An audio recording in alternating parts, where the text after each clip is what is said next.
Okay, so welcome to, well, for me, the second week that I'll be doing this. But this is technically, I believe, for you guys, week 6 on the sedative hypnotics. It is the second of the central nervous system depressants that we will be reviewing together after, of course, alcohol. Yeah, so I'll just jump right into this. I apologize in advance if you hear a bunch of banging. I'm using a condenser microphone, which kind of picks up a lot, and I've got the kiddos at home kind of hanging out upstairs, and you'll hear it sounds like there's trolls kind of running around. So sorry about that. And yeah, let's just jump right into the agenda, kind of review what we'll be doing today. Okay, so as I said, we're going to be talking about the sedative hypnotics. One thing you'll notice with this class of drugs is that there are many therapeutic uses and associated concerns. You'll see that we'll revisit this class of drugs in the final module, I guess the final week and a half, I guess. Yeah, because we'll be covering the first part of psychotherapeutics in a half class with the hallucinogens, and then the final week of online lecture that I'll be providing to you will be covering the psychotherapeutics in, well, completely for that entire class. But anyway, we'll be talking a little bit about them again at the end of this course, but we'll be spending most of our time on them today. We're going to talk about the history of this class of drugs, especially the most common, the benzodiazepines. Of course, we're going to be talking about their psychopharmacology, so their chemical composition, their mechanism of action, how they do what they do, the different types and varieties out there. I am not going to be spending time reviewing your test with you. I'm going to have to leave that to Amanda. That's going to be part of what she will continue to facilitate in this course. Instead, we'll go straight from the benzodiazepine/barbiturates to the inhalants, again, looking at the types, their psychopharmacology, and then finally, we're going to do a kind of broader bird's eye view comparison of alcohol with other depressants, especially other alcohol and sedative hypnotics/inhalants. So that's what we're going to be looking at for the rest of today's class. As usual, I am not going to review these lecture outcomes for today. They're just here because they need to be.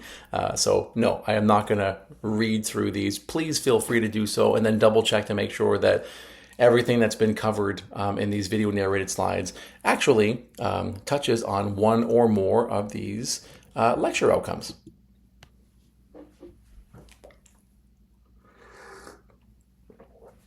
Sorry.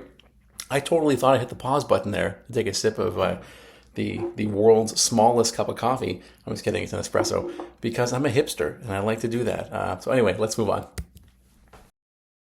Okay, so what are these sedative hypnotics? So these terms, by the way, are really potentially misleading. At least I think so anyway. The term sedation, clinically, or at least psychotherapeutically, okay, pharmacologically, means something very different than what it might mean in popular language. In fact, even in some medical contexts, the term sedative, right? Let's sedate the patient, typically refers to like, let's knock them out.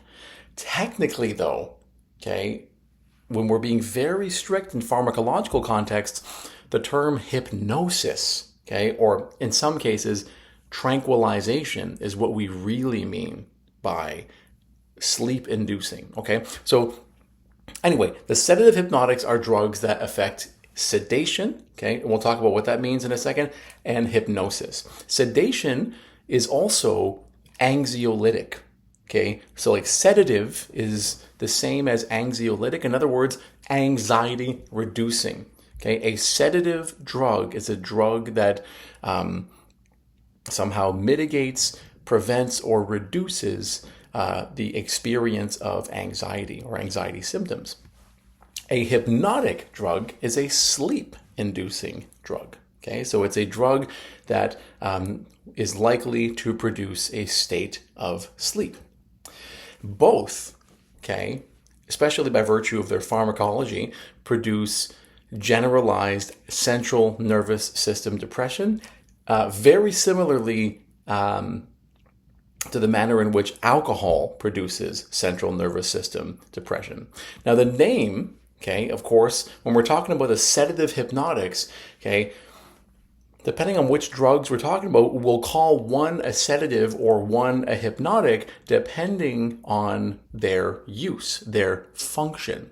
As we'll see, some drugs might fall under, depending on their dosage in some cases, and on their prescribed use or function, okay, they might fall under one or another of these categories, okay, at different times. That can get really confusing. Before we get there, let's talk about the major uses, three major uses of these drugs. First of all, sedatives, okay, are anxiolytics, okay? They are meant to reduce anxiety. Second, hypnotics are used as sleeping agents, okay? And finally, anticonvulsants. This is very important, okay? Anticonvulsants are drugs that are meant to prevent seizures or seizure activity. So they're often treated for a variety of epileptic conditions, okay?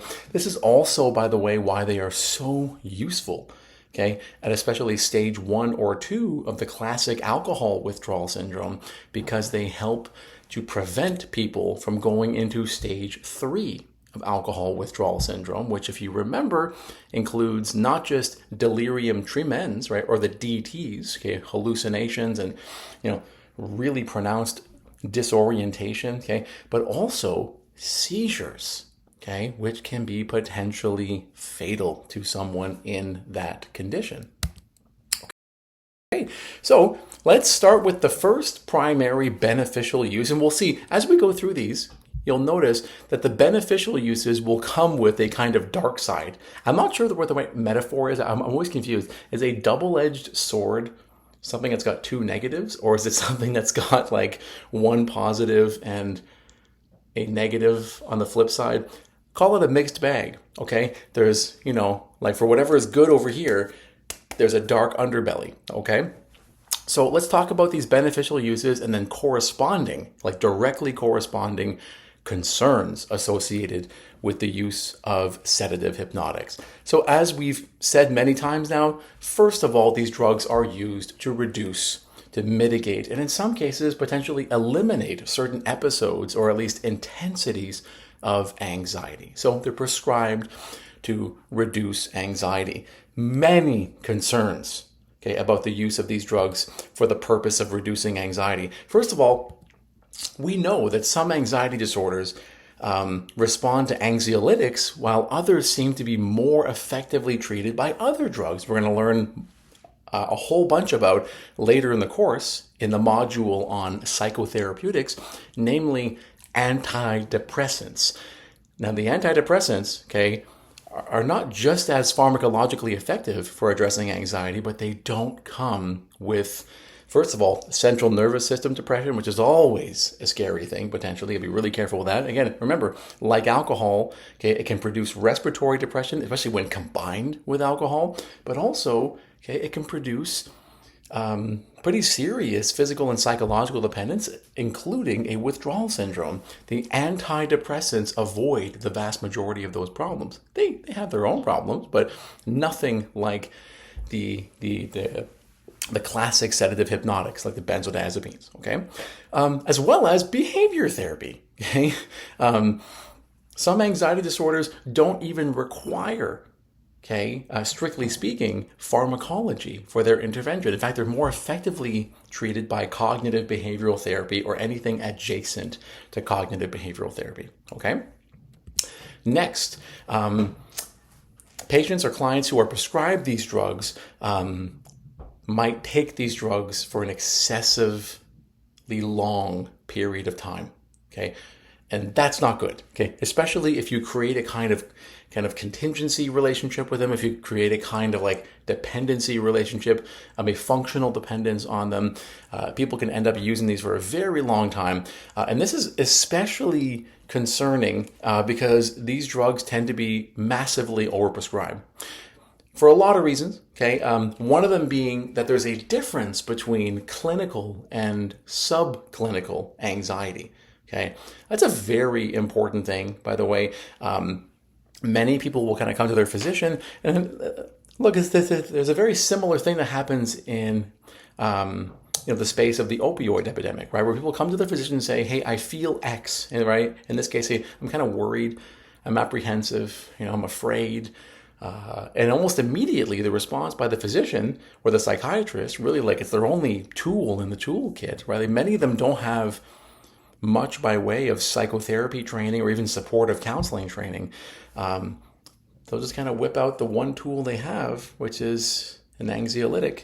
Okay, and in many cases, these people aren't even properly screened and assessed diagnostically, okay, in a rigorous way for clinical anxiety. Okay, so people with what is sometimes known as subclinical anxiety are often given medication when, quite frankly, they shouldn't. And finally, okay, though it's not listed here, these drugs are highly addictive, okay, over time for reasons that should be very obvious. I mean, especially if we're not carefully distinguishing between clinical and what might be quasi or subclinical anxiety. Depending on why people are using these drugs, they might find it very difficult to kind of set a boundary and separate themselves from those drugs in a healthy way over time. So on the previous slide, I raised this issue around this distinction between what we might call kind of like diagnostically, substantive real anxiety. Real is kind of contentious here, versus what we might think of as like quasi subclinical, still challenging kind of emotionally, but not really clinical anxiety that requires treatment. Like, for example, this is really easy to see at the extremes, right? We might have, say, at one extreme, like a panic disorder, or someone who suffers from panic attacks, and then someone who is just very excessively worried about things outside of their control, and they just can't stop thinking about them. Like it's it's very hard to determine, right, which case should count ultimately as a case that requires pharmacological intervention. As we'll see, there's a very similar dynamic that plays out not just with the opiates that we'll talk about, I think next week or the week after, but also in the case of the hypnotics that we're going to talk about very shortly. But just really quick, we're going to talk about a difference between anxiety and fear. Okay, this will really bring out this kind of controversy this controversy of kind of like the overprescription of drugs, and it kind of raises interesting questions that we're not going to answer in this slide. I promise. Okay, we can't do that, but it's just important to raise these questions and kind of have them. Like, it's important for you, especially too, both in a professional and personal context, to kind of understand why we might think that we shouldn't be so quick to prescribe people certain drugs before we've exhausted other alternatives. Okay. Fear is the emotional response to a real or perceived imminent threat. Okay? So it's a response that is kind of taking place sort of in the present in response to something that is kind of immediately within our psychological orbit, if you want to put it that way, right? It's like it's right here and now and it might hurt us, okay? Anxiety is the anticipation, okay? It is the imagined possibility of a future threat, okay? As we noted on the previous slide, anxiolytics might be overprescribed. This has led, understandably, to a huge debate about how much anxiety should be considered normal, right? Just part of the human experience. This line isn't clear, and yes, there are absolutely cases. Don't take any part of this, by the way, as suggesting that, we should really just be more lax, about pharmacology and just not allowing people in general, more restrictive about pharmacology and never allowing people to take medications unless they're at the very extremes of psychosis or panic. Not at all. It's just that we need to be more careful about what we are pathologizing and therefore medicalizing and seeing as an appropriate target for pharmacological intervention. This raises interesting questions like how much anxiety is just part of being human? Okay. A lot of these themes, by the way, are going to come up again in my trauma and my addictions 2 class. I'm not going to talk about them too much. Just think about these for now. How much anxiety is actually really good for you? Like really adaptive. Sometimes removing anxiety can cause harm. Just like you don't want to remove sensation in your hand, lest you going to touch a hot stove. Like anxiety is a response. It's a kind of alarm that's telling you that something might be wrong. You really want to dull that out, right? You really want to numb it out significantly. How much? 20%? 30%? 40%? At what point is it adaptive to have a reduction in anxiety? And finally, to what degree does being anxious make sense given certain situations? These are all kind of functionalist sorts of questions, right? Like we are asking, to what extent is anxiety not only part of our shared lot as humans, but potentially useful for us? We shouldn't be so quick to neutralize something that might be very useful for us. And now again, we're not going to solve any of those questions, especially not in a quick lecture slide, but it's something that you should be considering, not just with anxiolytics, but with sleeping pills, as we'll talk about shortly, and with the opiates, really anything whatsoever. Okay, the second major use of the sedative hypnotics, again, implied in the name, sedative hypnotics. Okay, the second one of the sedatives, hypnotics. Okay, these are drugs that, when prescribed, are used to help induce sleep. So taking a large enough dose of a hypnotic drug, okay, can help someone to get to sleep more quickly. Why would we want to do this? Well, sleep is important, right? Okay, and not sleeping is torture, like literally, by the way. One of the ways you can torture a human being is by depriving them of sleep. Sleep deprivation, for good reason, is illegal. Okay, and is even considered, according to the Geneva Convention, to be something that you cannot apply to another human being. Okay,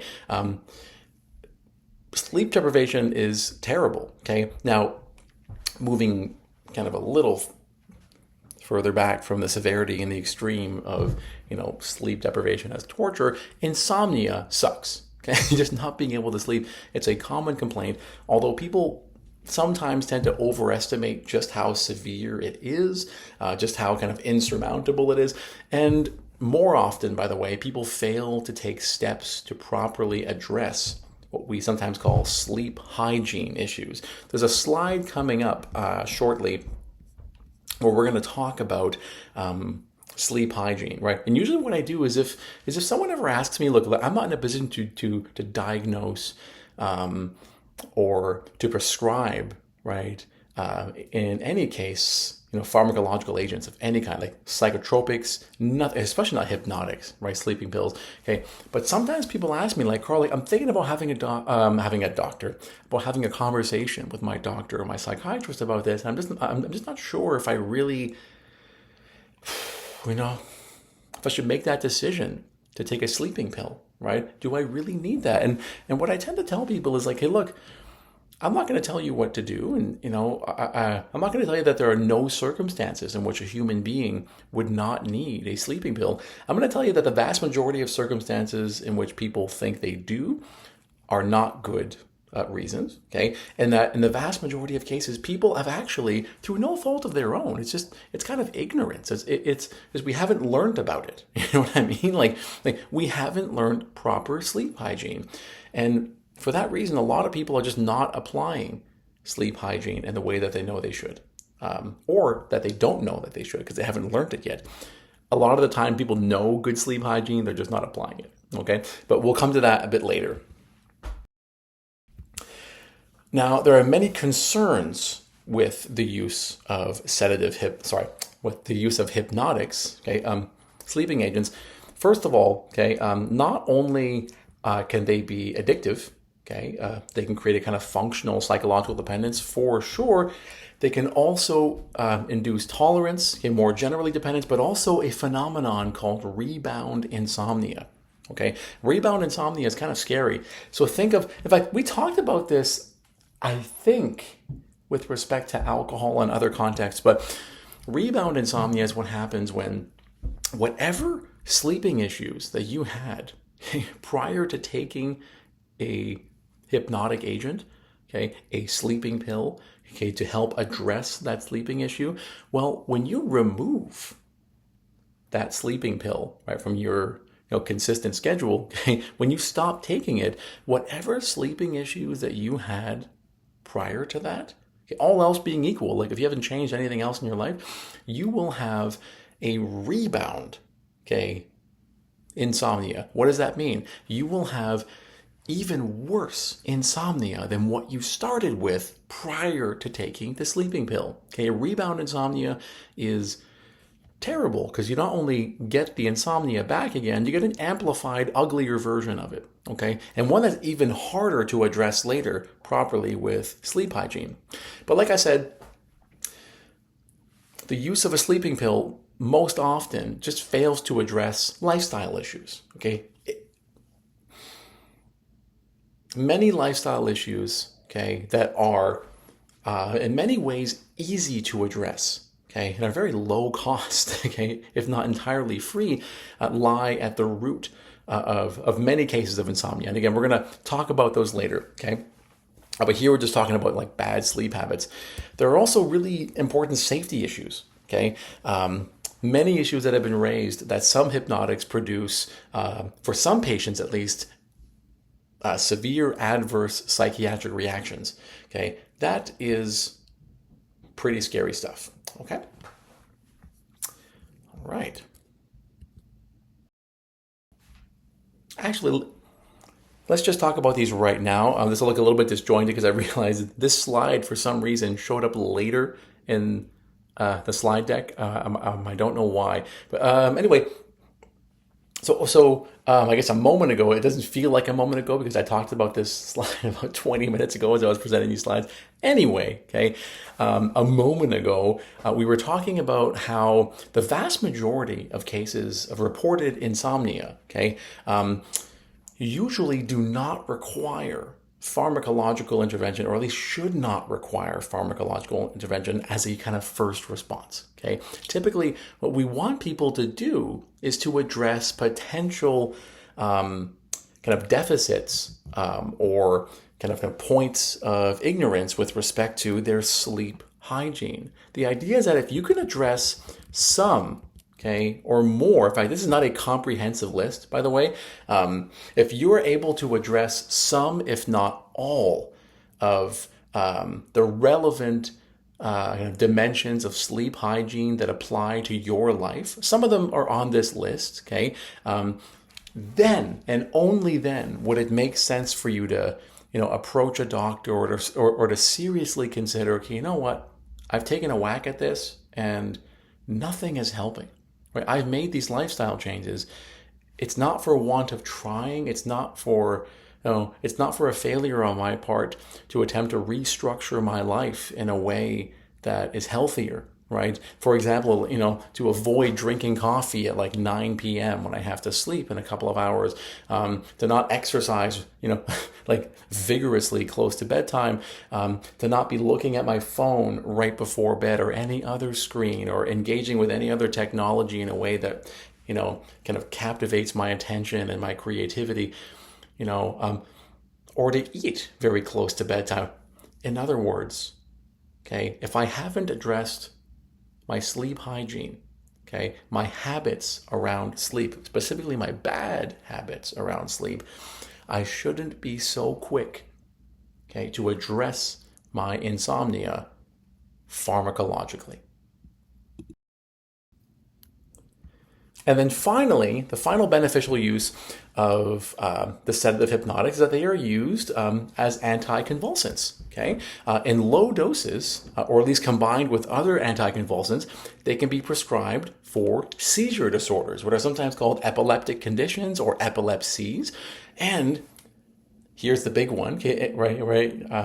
and we talked about this in the last lecture, they can be prescribed for withdrawal, okay, or to mitigate, to slow down, and to even stop in some cases the further progression of staged alcohol withdrawal syndrome. Okay, so it's usually given at stage 1 or 2. Once you get to stage 3, it's very hard to properly intervene from a pharmacological perspective. But if you can intervene at an early stage, you can prevent movement to a later stage.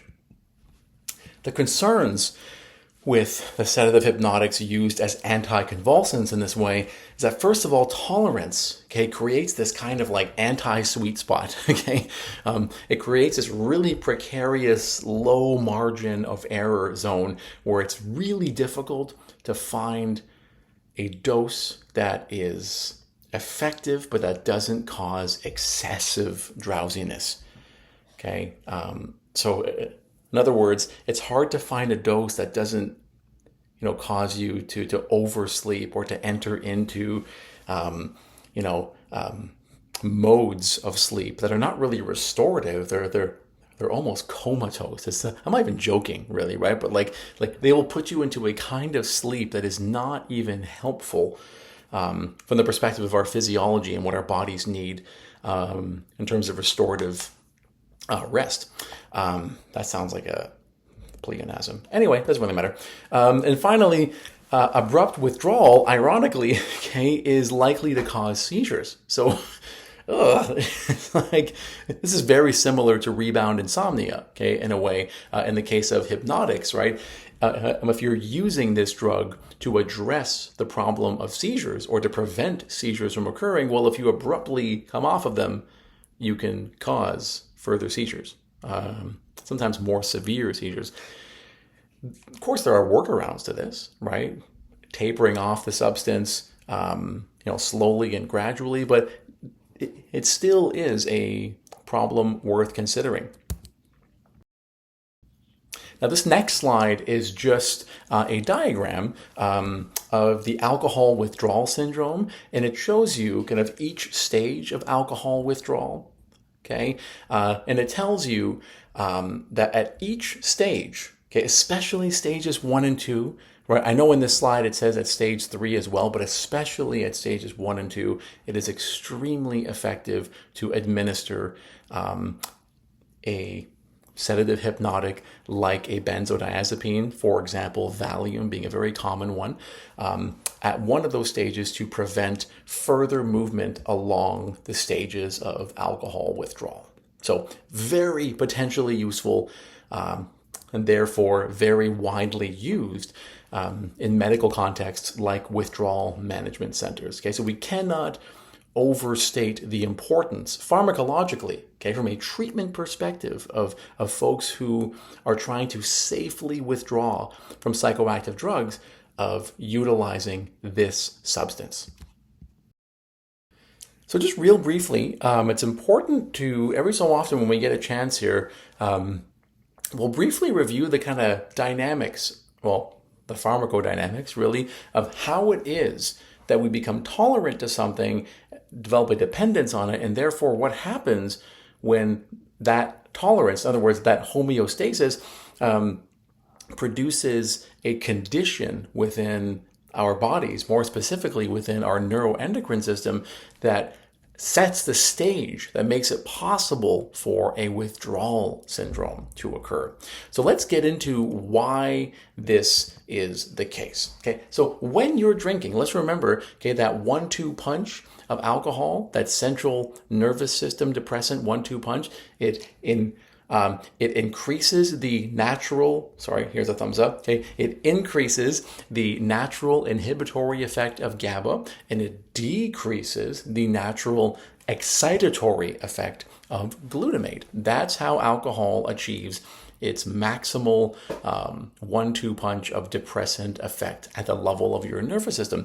Well, like every other change to your body, adaptation occurs. And the language, if you remember from the fundamental concepts of adaptation in the body, is homeostasis. What is homeostasis? It's the body's never-ending, okay, incessant striving towards equilibrium.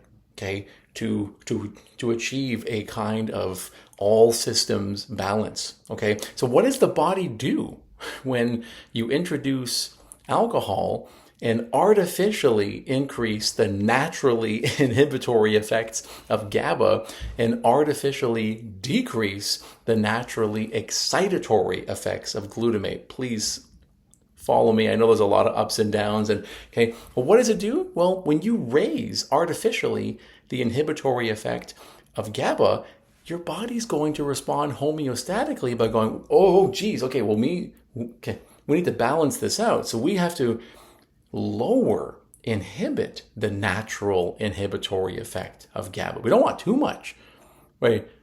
Like, we don't want too much GABA going on. But then, okay, because when you are drinking, you are artificially decreasing the natural excitatory effect of glutamate. Again, for balance, tit for tat, okay, homeostasis will raise the excitatory effect of glutamate. This is like snapping a rubber band, okay? As you tend towards north, your body tends towards south. What happens there? Okay, what's going on? Let's look at the next slide. To understand what is happening here, okay, it's really important that we get a clear kind of picture of what's happening. The adaptation response is still occurring when you stop drinking, okay?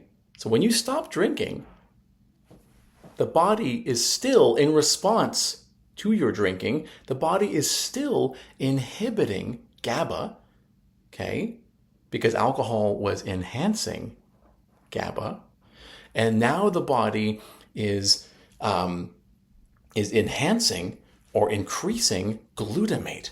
So now you've got not a natural kind of 1-2 punch of depressant, you've got a 1-2 punch of stimulant in a way. It's a complete opposite. And that is the basis pharmacologically for the withdrawal syndrome associated. Sorry, I skipped ahead too far. That is the basis for the withdrawal syndrome associated with alcohol. Okay? Whatever you do over here will be met in compensatory, corresponding fashion by another part of your body. Homeostasis govern. It's like the law of nature that governs the entire functioning of the human body, specifically the nervous system. Well, more broadly, the neuroendocrine system. Okay, everything is governed by homeostasis. You do one thing over here, you're going to pay for it over there. So what that means is once withdrawal symptoms, okay, kick in, well, a central nervous system, a depressant, is then introduced in small, controlled doses. You don't want to, you don't want to turn the tide radically back again. By the way, that's what a chronic drinker will tend to do, right? They will go into withdrawal, especially if they haven't had alcohol for a while, and then go back to drinking, right? Right. Something I'll say kind of later. I'll save this for later, okay? Instead, we introduce a benzodiazepine, a sedative hypnotic, okay, to taper down, right, this adaptation response, i.e. withdrawal. Okay, there's nothing unhealthy about withdrawal, by the way. There's nothing abnormal or pathological about it. It is the body's natural homeostatic response, okay, to a change in its functioning. We use a benzo, okay, to help to taper this process down gradually, because while withdrawal is not pathological, it is extremely dangerous for the person who is experiencing it in the case of a strong central nervous system depressant like GABA. Alcohol. I'm so sorry. I'm having a hard time today. Okay. Very briefly, this is not a history class, and you know me by now, I'm not a big fan of kind of extensively reviewing the history in a course that's not called like the history of psychoactive drugs in a Canadian context or an international context. I'm more about kind of giving you what's necessary to know in terms of pharmacodynamics, pharmacokinetics, especially in a clinically applicable way. But it's interesting for our purposes to get a sense of what's going on with these drugs, okay? Where they come from. So in the late 1800s, okay, believe it or not, alcohol was the only depressant that was used, especially in a medical context, which is terrifying. And it was even sold over the counter alongside kind of other ingredients mixed into it, which probably shouldn't have been combined with alcohol at all. Some really crazy examples, like opiates were combined with alcohol and like the same syrup, the same tonic or cough syrup.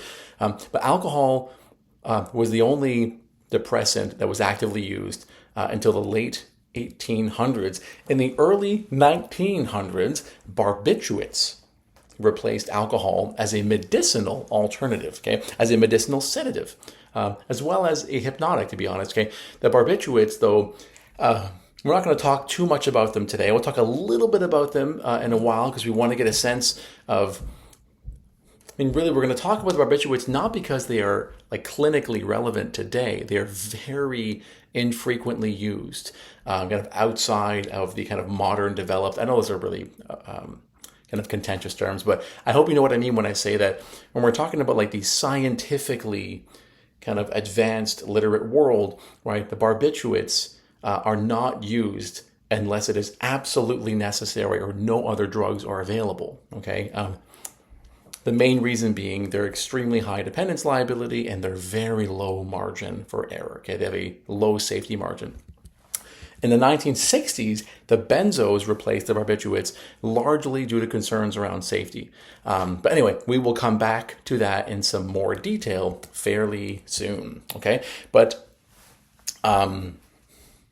this history is important because it shows us a movement not only away from alcohol as a drug that could potentially be used medicinally, that's a depressant, but also a movement away from another class of drugs that was close to the mark, but still quite unsafe and therefore abandoned. Okay, we're going to get into a little bit more detail about what this class of drugs looks like pharmacologically, especially pharmacodynamically, okay? Like I said, we're not going to spend too much time on the barbiturates. We're going to mention them in passing. The main thing you need to know about barbiturates for the purposes of this course is that the barbiturates were kind of like the early kind of proto psychotherapeutic sedative hypnotics, okay? They were like the precursors to benzodiazepines, and they were abandoned largely due to concerns around safety and kind of more potential for dependence liability. Okay, so the benzos are not free from issues around safety. They're not free of dependence liability. They are absolutely potentially dangerous, toxic, and also likely to produce addiction.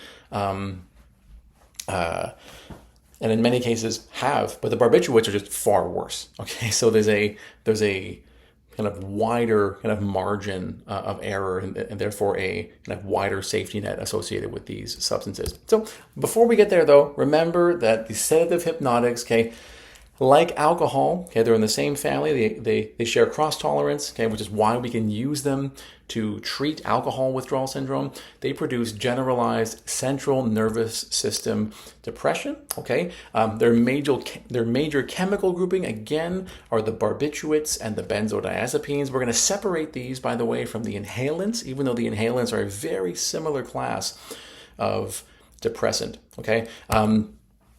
The other major chemical grouping, okay, are so-called Z drugs. Okay, they are non-benzodiazepine sedative hypnotics, or they are alternatives to the traditional benzodiazepines. This little chart down here gives you a nice breakdown of where these drug groupings fall. So under the sedatives, we have the anxiolytics, which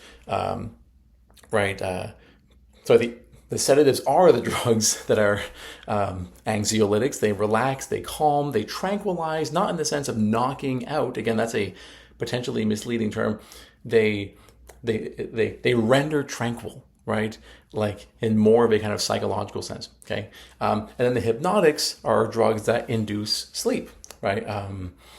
So in both cases, we're talking about barbiturates and benzos, but under the hypnotics as well, we have those so-called Z drugs. And some of you may have heard of some of these drugs and how potentially dangerous they are.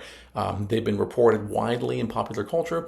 You may have heard of Ambien, which is a big one, and Lunesta.